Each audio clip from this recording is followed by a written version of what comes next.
Today I effed up by getting a DNA test and finding out my granny got stuffed by another man's meat. The update.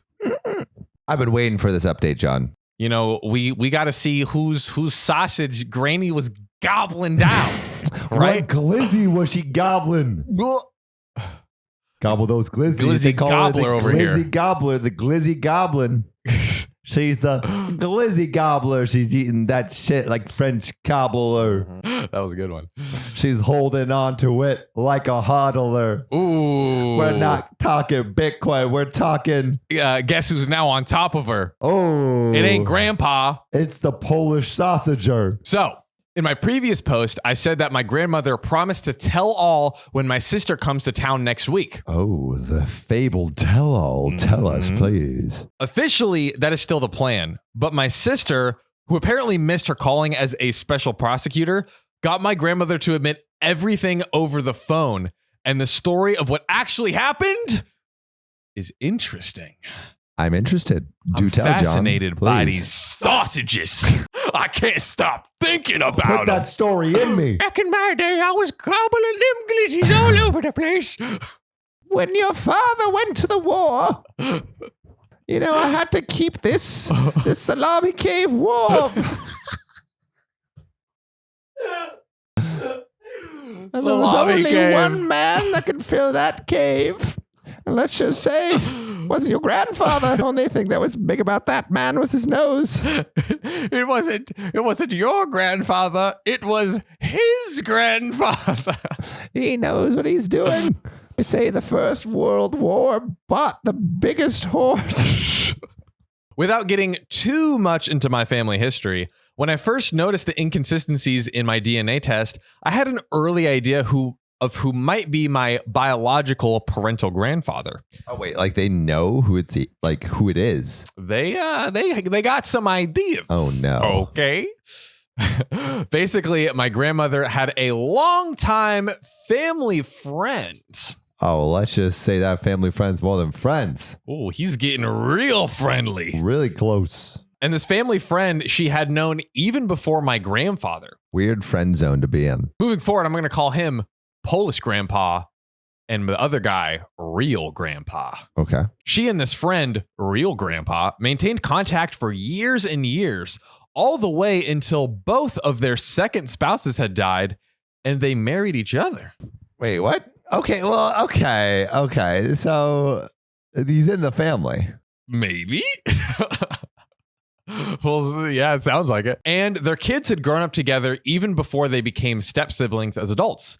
And they're still a part of my extended family as quote unquote aunts and uncles, even though real grandfather died when I was a baby almost 30 years ago. So fake grandpa was actually real grandpa. Like step grandpa was real grandpa. yeah, step grandpa, like, oh, he's part of the family. And it's like, yeah, he is. All right, that wasn't very surprising. Who could have done it? Maybe it's the person my grandma's married to. Telling this information to grandma was what made her admit it. I was going to be matched as a cousin with my sister's best friend. Wait. Oh, man. Wait, so they were like matches and they were going to date? No. He was going to be matched as a cousin with my sister's best friend. Oh, I thought the families, because they were step siblings, it's like, might as well fuck. New Reddit story. Grandma, tell me who you fucked or I'm going to fuck my cousin. Tell me now. Tell me now. The repercussions will be dire. Because my sister's best friend should have had no biological relation to me. But here's where it gets a little confusing. Oh, no. I thought it was already confusing. I thought we solved the confusion. My grandmother claims that Polish grandpa was sterile as the result of something that happened to him during World War II. Uh-oh. What? His sausage got sizzled. She says that all three of her children are biologically from real grandpa, but that it was all done intentionally through artificial insemination. Was the artificial insemination technology like advanced enough back then? I mean, straight turkey baster it maybe. Like, I don't know. That's some old school technology. Throwing it back. Okay. Like grandma was doing. Ayo. She desperately wants this to be kept a secret from everyone, including my dad and his siblings, because she is worried that people will assume the worst about her. I'm assuming the worst. Yeah, I think Granny was slipping and sliding all over them sausages. My dad and his siblings were born in the early 1950s. Does anyone know what the odds of this were? How common was artificial insemination back then? Can't imagine very common. Yeah, definitely less common. Yeah. Would someone have really used a friend as a donor more than 3 separate times? And my grandmother had at least 1 miscarriage that she told me about at some point. So could be 4. Yeah, I don't know, man. It sounds like she was getting railed regularly by this guy. My grandmother has a known history of rewriting events in her favor. I guess grandma's lying. All right, I'm gonna say grandma's lying. I'm team grandma. I'll explain my thought process later. I guess it really doesn't matter at this point why real grandfather was the father, but it is frustrating to feel like she might be throwing in more lies on top of everything. Now, a lot of people ask to know which DNA test I used. I used MyHeritage, but I have no idea if it's better than the others. I picked it just because it was the cheapest. And a lot of people wanted to tell me that these tests are not very accurate. That's what all the spouses who were cheated on say. Yeah, exactly. I took it and it said that my wife would have had to cheat on me, so it was false. I don't really know what to say or what to expect. All I know is that I was accurate enough to say I didn't have any Polish ancestry. And my grandma was on another man's sausage. I don't know. It sounds like grandma's keeping something. Like it sounds like grandma's lying. Yeah. What do you think? What's your? So okay, assuming that her and the Polish grandpa were having sex. If they never had sex, then that makes it simple. But what if she was hooking up with Polish grandpa and real grandpa?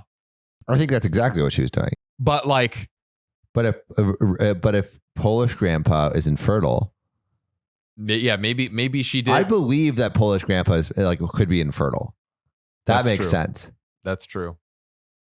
That's true. So she took that little bit, and it's like, let me just sprinkle a little dash on here, and he was the donor. But maybe Polish grandpa wasn't infertile, but he wasn't wasn't told that, and so it was he just thought, oh, I beat it. I had kids, and maybe she probably knew. Because they probably were doing the deed, and she's like, I'm not getting any buns in my oven. And all of a sudden, someone else, this family friend comes like, hey, let me help you. So let me be a good neighbor and lend you some sugar. Oh boy. Today I effed up by letting a friend who likes to prank people into my house, which resulted in him burning $8,000 of Pokemon cards. That's a lot of Pokemon cards. Or maybe it's not. It could be like one card. That's true. Without Pokemon cards are going these days, you're getting one Charizard for $3.2 million. Listen, it's like the Charizard appreciation rates are just through the roof over here. I regret getting rid of all my Pokemon cards now. I had a binder and a binder full of Pokemon cards. I had a binder full of Yu-Gi-Oh cards, which there was one card I paid $40 for, and I had a binder full. Not all of them were worth that much, but I had a binder full of them. $40 for one card. That means that it's probably worth a shit ton now. It was really good, and then my mom accidentally sold all of it for $1 in a garage sale.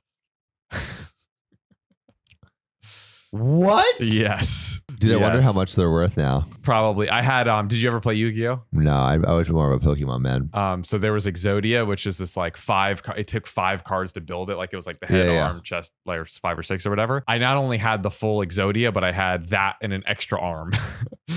Wow. So I was there were some rich kids that one time just gave me their decks because they were like, oh, I'm too cool for it now. And I'm like, bro, I'm loaded. I was like, I'm fucking Yu-Gi-Oh rich over here. And then now they're gone. So now I'm Yu-Gi-Oh poor. You would have been real world rich. I would have been if I still had them. I might have a few locked in the closet somewhere, but I should check next time I go back home. Check. A little backstory. When I was in the 3rd grade, my grandpa died. Sorry about that. All right. That sucks. That's a rough backstory to start. Yeah.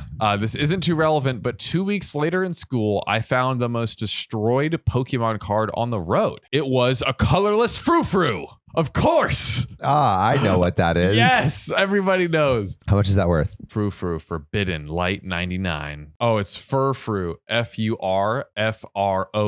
I'm looking at this right now. It seems like it's like $1. Yeah, I'm seeing one that's like 2 cents. I'm looking at color. I'm looking at for colorless. I'm seeing $1.53. Okay, I see. It's actually not because of the price. There's another reason. My grandpa always had a white beard and it reminded me of him. So in that moment, I decided I would collect Pokemon cards. So wow, I like the origin story. It was a great origin story. So for 8 years now, I've collected close to 15,000 Pokemon cards. 15,000? That's so many. Unfathomable amount. I know you guys may be like, huge waste of money. You idiot, just blowing your money on cardboard. Yeah, so dumb. Yeah, that's right. But it reminded me of my grandpa, and I loved collecting things. So for 8 years, for Christmases, birthdays, Easters, every chance I got, I would ask for Pokemon cards. It was a mini obsession. Sounds like dude, 15,000 ain't a mini obsession. Sounds like an obese obsession.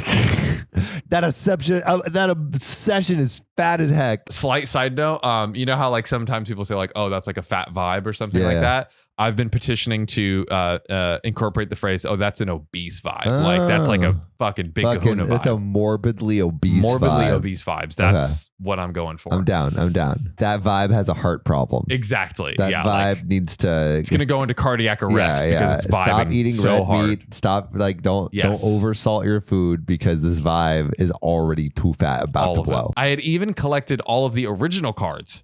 Very expensive. And this was my life. It was something that I loved doing. Now, here comes a friend. Let's call him Cole. Cole. For safety reasons. You know, we got to keep it safe over here.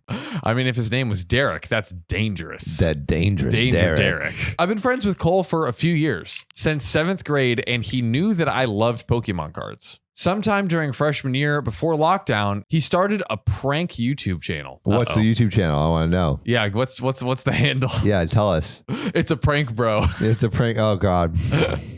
He got a lot of views and subscribers, and he would always do these mini pranks. I wouldn't get too upset, but he took it too far this weekend. I want to know the channel. Prank channel. I destroyed my friend's Pokemon cards. We might be able to. Yeah, I'm not seeing it in this. There's one that says, I destroyed my boyfriend's Pokemon card worth $7,000. Close, but maybe they took the video down or something. All right, let's keep going. So Saturday, he was chilling at my house because I invited him over. Everything seemed normal, but he asked to go to the bathroom when we were watching a movie. Who does that? Who does that? How dare you urinate during a movie? Unless it's a 3-hour movie, you don't go to the bathroom. You're not allowed. No, actually, especially you respect my house by holding your bladder. Yeah, or pee right on the floor. Exactly, just pee on yourself. Show some goddamn respect. And I keep my Pokemon cards in my room, in my closet for safety. He's been gone for a while, and I didn't really suspect anything. Now flash forward to Monday. I look in my closet and all of my Pokemon cards are gone. This is the worst prank ever. It's not a prank. It's not a prank. It's not a prank. You're just being cool. Thief. You've just committed a crime. Yeah. But that's actually that would be a felony because it's over $900 or something. It's $8,000.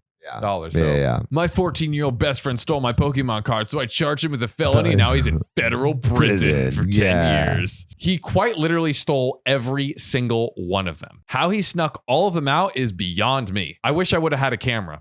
So I text him, and here's how it went down. Me. Hey, Cole, do you know what happened to my Pokemon cards? Cole. Maybe Charizard ate them. Me. I hate Cole.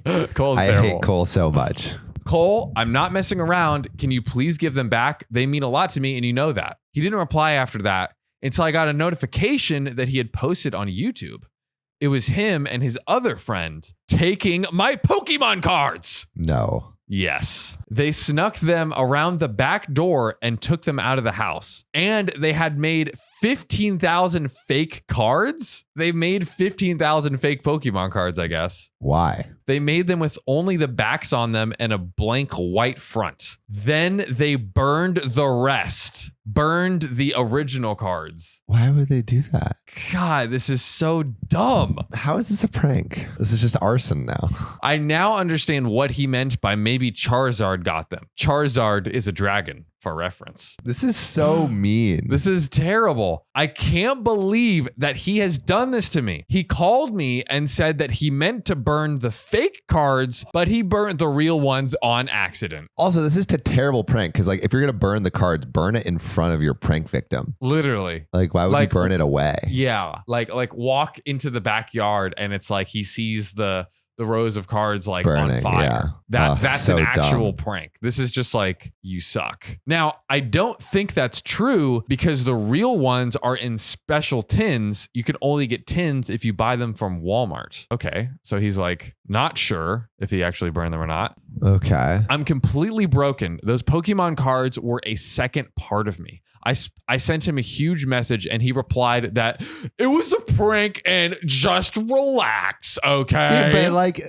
all right. It's one thing. All right. It's one thing if there's emotional damage, right? Yeah. But there's actually like damage to property. It's no longer a prank if you actually have negative effects from the prank. Like if something is broken, if you are injured, if there's irreversible damage. There's irreversible damage, it is not a prank. He destroyed $8,000 worth of Pokemon cards. You better pay for it. He better. I am just so broken, everyone. I blasted him on social media and a bunch of his friends got mad at him and a few got mad at me telling me to just drop it. People were telling me to go to the authorities, but I'm not that type of person. He deleted his video. Okay, good. That's why we can't find it. But I'm still so broken inside. All I can think about is my bent frou-frou. The original that card meant like a lot to him. Yeah. Like that was sentimental. God, I cried so hard while writing this post. Well, he messaged me yesterday calling me the asshole for turning his friends against him in a huge paragraph about how it was just he explains he has an explanation, Sam. Oh yeah, please. All right. Hopefully it's actually well thought out. He explained that it was just a simple prank gone wrong and how I needed to grow up because we were about to graduate high school and Pokemon cards are for little kids. Reasonable. What an asshole. Perfectly reasonable explanation. Okay. Cole sucks. He's being a little child, it's all good. And there's an edit. There's a few actually. For everyone telling me to go to the authorities and sue, the best thing that would happen is him getting charged or me getting $8,000 back. This doesn't get me my cards back, and I'm honestly not hell-bent on revenge. I'm just sad. And for those asking, here's the frou-frou card. He attached a picture of it. Let me see. Oh, yeah. It's like not the actual it's not the thing, actual card. Well, because the actual card is burned. The general card. And destroyed. The actual card has been destroyed. So another update. After everyone's comments, I decided to go to the authorities with my evidence tomorrow. Wow. I'm not typically the guy to do this, but thank you guys for the strength. I'm never going to get my cards back, but I don't want him doing this to others. I will give you guys updates when I have. I really hope he gets something kind of money. I mean, but also what a dick, like on Cole's part to just not at least pay for it or something, or like try. Like his message, you can't just say it's a prank and be fine. No, at the bare minimum, even like he should try to like pay him back in some sort of way, shape, or form. But at a bare minimum, be like, I messed up. Like this is on me. Like actually own up to your mistake and not He's not owning up to anything. But that's also like the prank YouTuber kind of vibe. Like never own up to anything. Just say it's a prank and continue on your merry way. Like there was this one prank YouTube where this guy was like,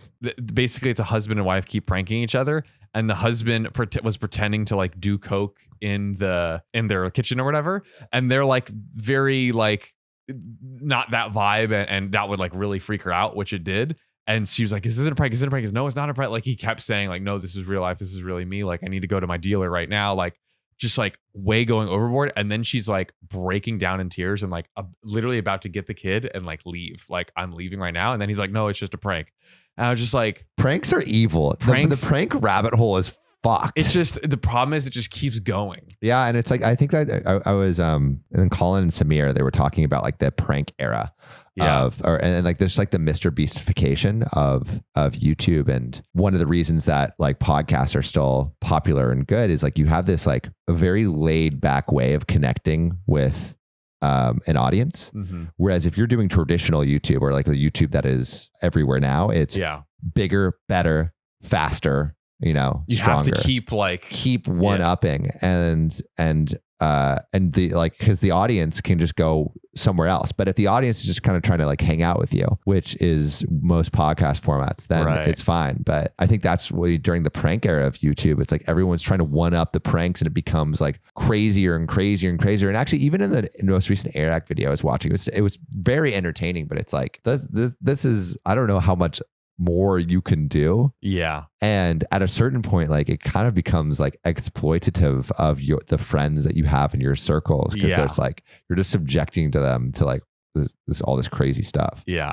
I'm glad we have a show reading Reddit stories. Dude. I'll say that much. It is doing the one-upmanship of YouTube. This sounds exhausting. Yeah, it's too much. I got my friend back by throwing them in a Bulgarian prison. Psych! You're not in prison for life, bro. It was a prank. Not about it.